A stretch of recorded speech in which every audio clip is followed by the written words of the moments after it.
Channel पे स्वागत है। तो आज हम बात करेंगे लाल किताब में पहले घर की क्या इम्पोर्टेंस है और पहले घर से जुड़ी क्या-क्या चीज़ें हैं।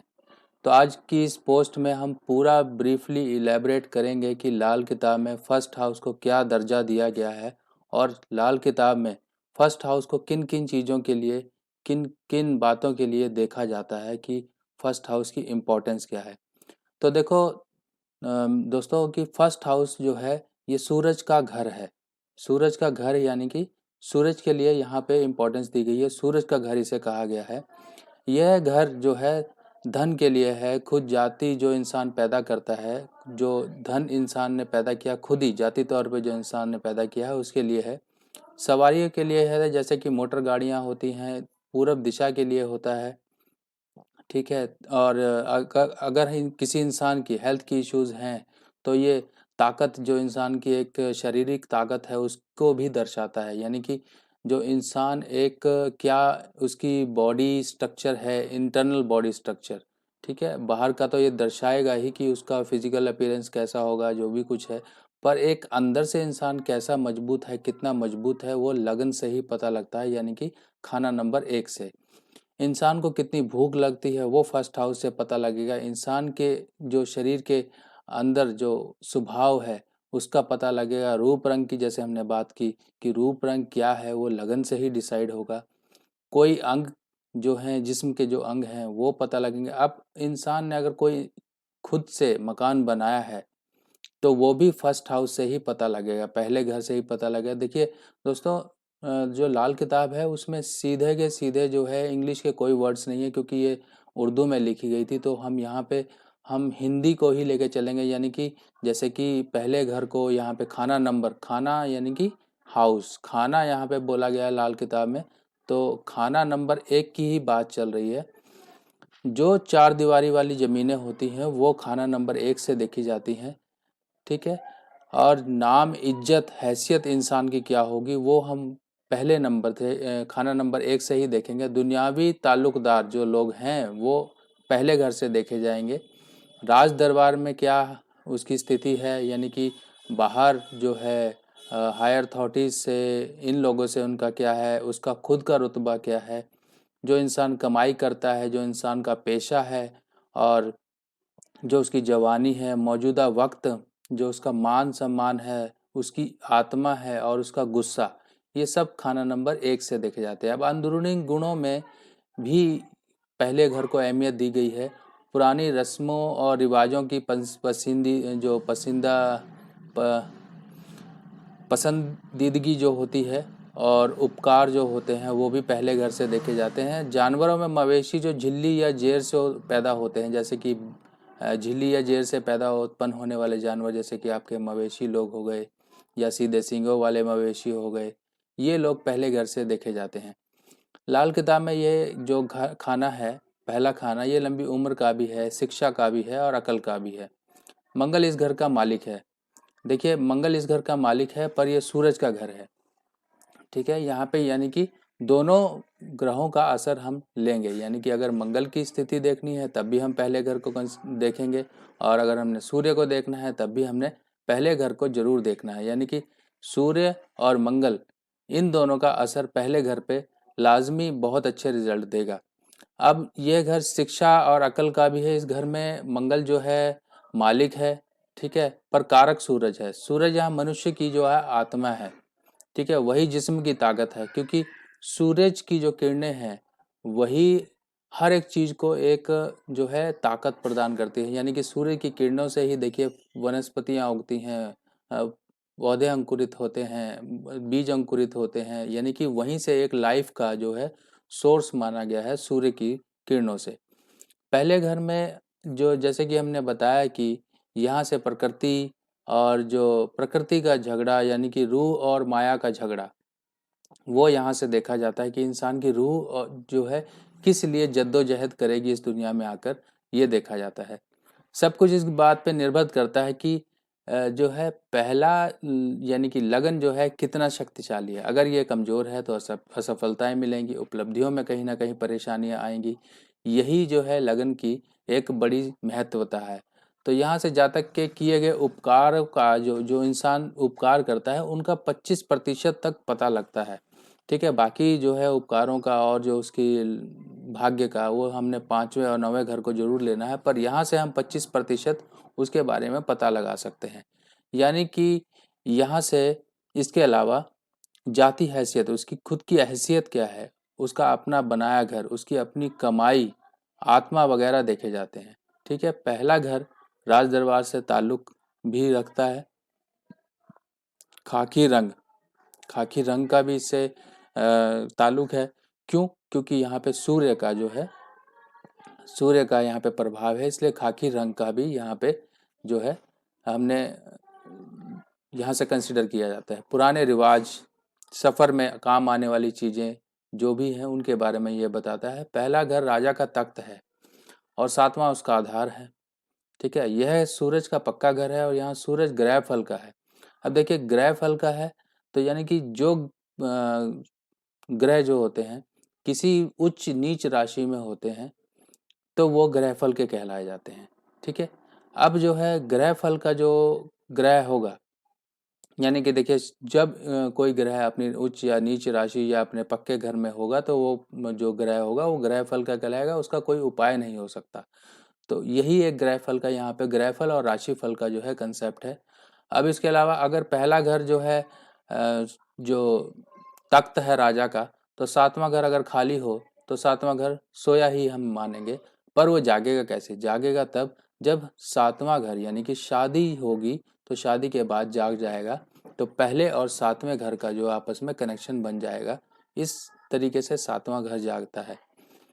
ठीक है, अब पहले घर को ही 7वां घर स्थिरता देता है। आप देख लीजिए कि मैरिज से पहले क्या लाइफ होती है और मैरिज के बाद क्या लाइफ होती है। जो एक स्थिरता, जो एक स्टेबिलिटी जो लाइफ में कहीं ना कहीं किसी ना किसी चीज़ों पर यानी कि सोच पे लेके, आपके काम काज को लेके स्थिरता आती है। अगर आप काम काजी को नहीं स्थिर रखते हैं शादी से पहले, तो शादी के बाद आप पे जिम्मेवारियां पड़ जाती हैं, तो आप इनकम की तरफ ज़्यादा ध्यान देते हैं और स्थिर होने की कोशिश करते हैं।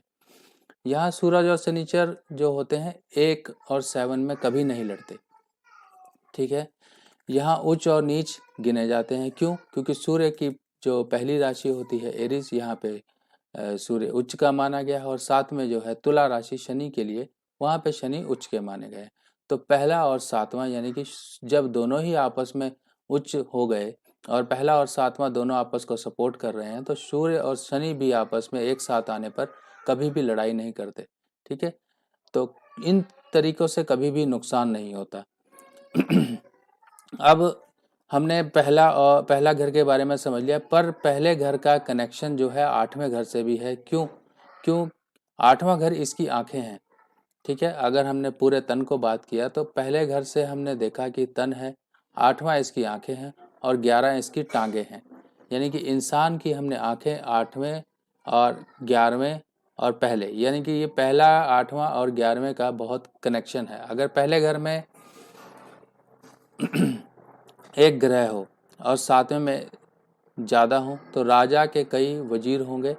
ठीक है, सब कुछ उम्दा होगा, पर इसके विपरीत 7वें घर में यह नाश होगा।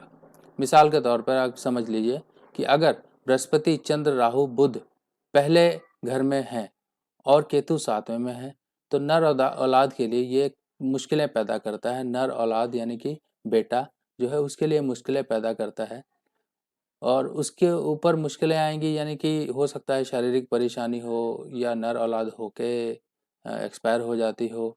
इस तरह के जो इंसिडेंसेस उसकी लाइफ में आएंगे, उसके लिए सिंपली क्या करना है, अगर इस तरह के आपके कुंडली में इस तरह के जो हैं कॉम्बिनेशन है, इस तरह से 7वें घर में आपके केतु हो गए और बृहस्पति, चंद्र, बुध पहले घर में हो गए, तो उसके लिए कुत्ते, घोड़े, गाय और तोते को रोटी देते हैं ताकि नर औलाद कायम हो सके। ठीक है, अब 7वां घर खाली हो तो पहले घर में बैठा ग्रह अपना असर 7वें में ला देगा। ठीक है, 7वां घर अगर खाली है तो पहले घर का असर जो पहले घर में बैठा हुआ ग्रह है वो 7वें घर में मिला देगा। अगर 7वां घर खाली हो तो पहला घर सोया माना जाएगा। जैसे कि हमने अभी समझा कि 7वां घर कैसे जागेगा, वो शादी के बाद जागेगा।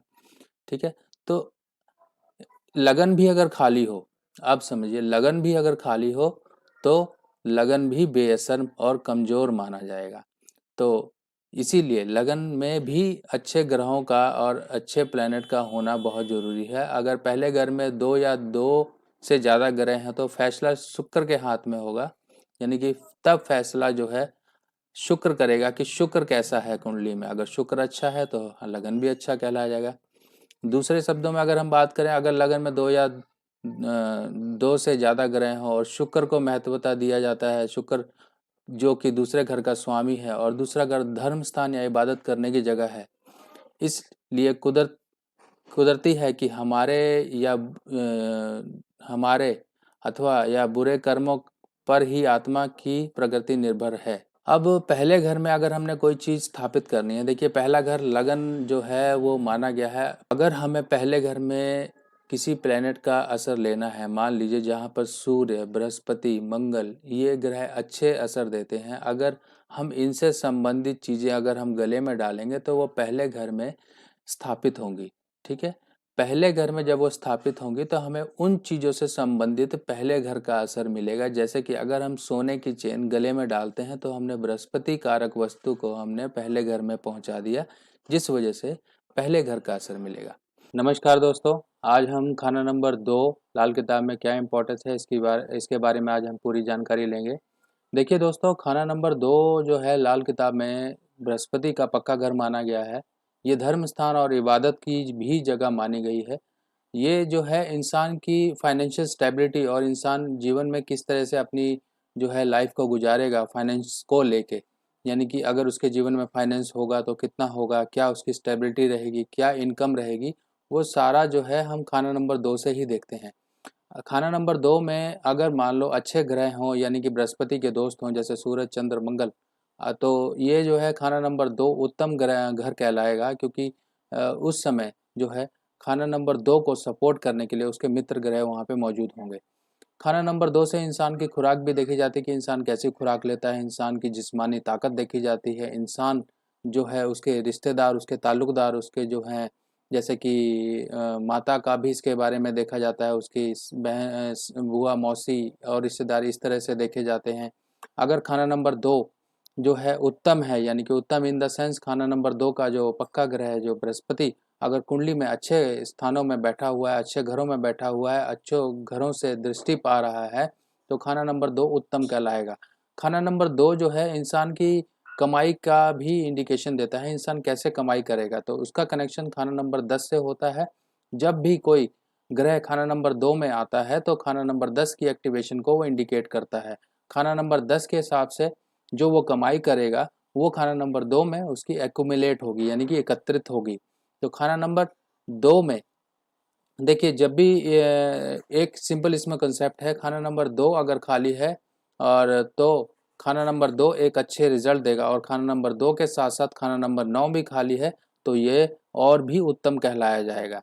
और खाना नंबर 9 में जब जो इंसान की अगर हम किस्मत की बात करें, किस्मत से बादलों से भरे जो किस्मत के जो बादल हैं उनमें पानी भरता है। पानी एक जो इसमें पंडित रूपचंद जोशी जी ने कहा है कि खाना नंबर 2 से किस्मत भरी हवाओं के बादल जो हैं वो जाके खाना नंबर 2 में बरसात करते हैं, यानी कि इंसान जो है अपनी किस्मत से और खाना नंबर 10 के असर से दोनों से मिला के जो उसकी पैसों की धन वर्षा होगी खाना नंबर 2 में होगी। तो खाना नंबर 2 की यही इम्पोर्टेंस कही गई है कि खाना नंबर 2 है जो पैसों को लेके और धन को लेके इंसान के जीवन में ऐसी खुशियां लेकर आता है जो खाना उसके भाग्य से जुड़ी हुई हैं, यानी कि खाना नंबर 9 से जो बादल उठेंगे वो खाना नंबर 2 में ही जाके बरसेंगे।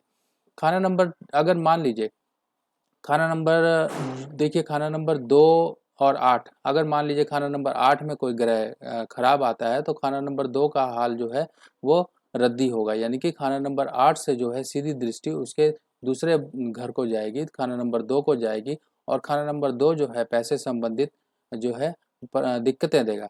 तो खाना नंबर अगर 8 और 2 खाली हैं तो अति उत्तम है, क्योंकि इन दोनों घरों को कोई खराब करने वाला नहीं है। अगर खाना नंबर 2 अगर खाना नंबर 8 में कोई रद्दी ग्रह है तो उसका जहर जो है दूसरे घर में जाएगा और दूसरे से छठे घर में जाएगा, क्योंकि 8वां देखे दूसरे को, दूसरा देखे छठे को। तो इसलिए ये बहुत ही इसमें इम्पोर्टेंस रखता है कि 8 और 2 खाली हो। और मान लीजिए अगर यहाँ पर कोई जो है नेगेटिव प्लैनेट्स हैं जो कि 8 और 2 को रद्दी कर रहे हैं, तो इन सब चीज़ों के निजात पाने के लिए खाना नंबर 4 मदद करता है, क्योंकि खाना नंबर 4 ही आधार माना गया है। अगर मान लीजिए किसी को दिक्कत हो रही है तो वो माता के आशीर्वाद से जो है उसकी मुसीबतों से वो निकल सकता है। तभी कहा गया है माता के पैरों को छूइए, माता का आशीर्वाद लीजिए। मान लीजिए कोई ग्रह वर्षफल या इस तरह से कंडीशन में जो है आपके प्रॉब्लम दे रहा है, तो खाना नंबर 4 यानी कि माता के पैरों को हाथ लगा के उनका आशीर्वाद लेके आप उन मुसीबतों से बच सकते हैं। देखिए लाल किताब में सिंपल सिंपल रेमेडीज़ बताई गई हैं। यही बताया गया है कि आप अपने रिलेशन को कैसे सही रखिए, यानी कि माँ, पिता, भाई, बंधु, अपने चाल चलन को सही रखिए। तो वही चीज़ों पे लाल किताब पे जोर दिया जाता है। और इसके अलावा मान लीजिए कि आप कोई बृहस्पति जो है 8वें घर में खराब है, ठीक है? अब उसको मदद देनी है तो आप दूसरे घर में जो भी चीज़ चढ़ाएँगे, यानी कि धर्म स्थान दूसरा घर कहलाया गया है। धर्म स्थान यानी कि इबादत करने की जगह जो भी आप चीज़ें चढ़ाएँगे, वो सारी की सारी जो है धर्म स्थान यानी कि आपके सेकंड हाउस को एक्टिवेट करेंगी।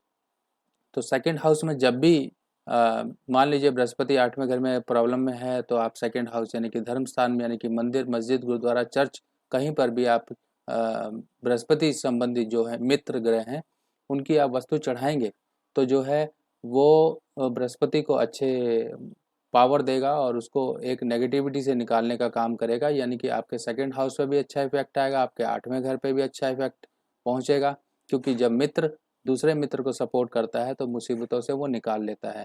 तो इसी तरीके से हमने मान लीजिए बृहस्पति 8वें घर में है तो सूरज, चंद्र, मंगल, इनकी संबंधित चीज़ें जो है धर्म स्थान में चढ़ाने के लिए कहा जाता है। तो दोस्तों ये खाना नंबर 2 की व्याख्या है। बृहस्पति इसका पक्का घर है और जब भी जो है बृहस्पति खाना नंबर 8 में आएगा तो कहीं न कहीं शारीरिक प्रॉब्लम देगा, फाइनेंस प्रॉब्लम देगा, इन तरह की चीज़ों के इंसान जो है सफ़रिंग उसको मिलेंगी।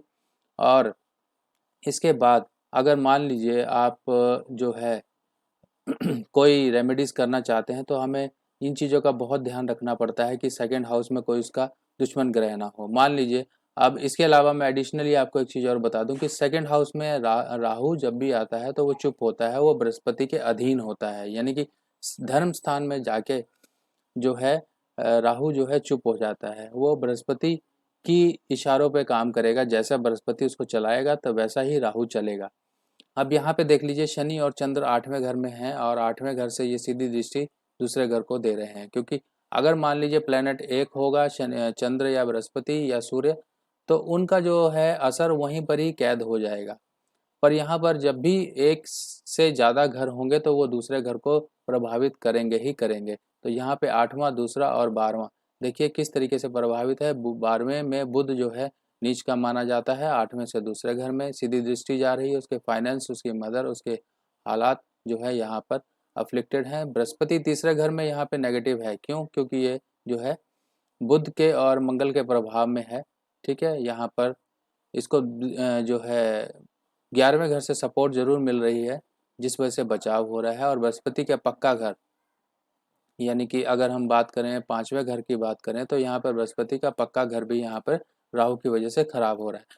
तो इस तरीके से हम चीज़ों को एनालाइज करेंगे, किस तरीके से एनालाइज करेंगे, क्या है इसकी और जानकारियाँ अगर आप जानते हैं तो आप समझ रहे होंगे इन शॉर्ट मैंने किस तरीके से बताया। अगर और ब्रीफली चाहिए किस तरीके से डिस्क्रिप्शन निकालते हैं तो उसके लिए मैं सजेस्ट करूँगा कि आप बुक्स ही लें।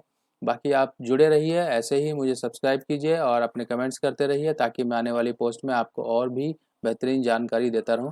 तब तक के लिए मुझे इजाज़त दीजिए। धन्यवाद।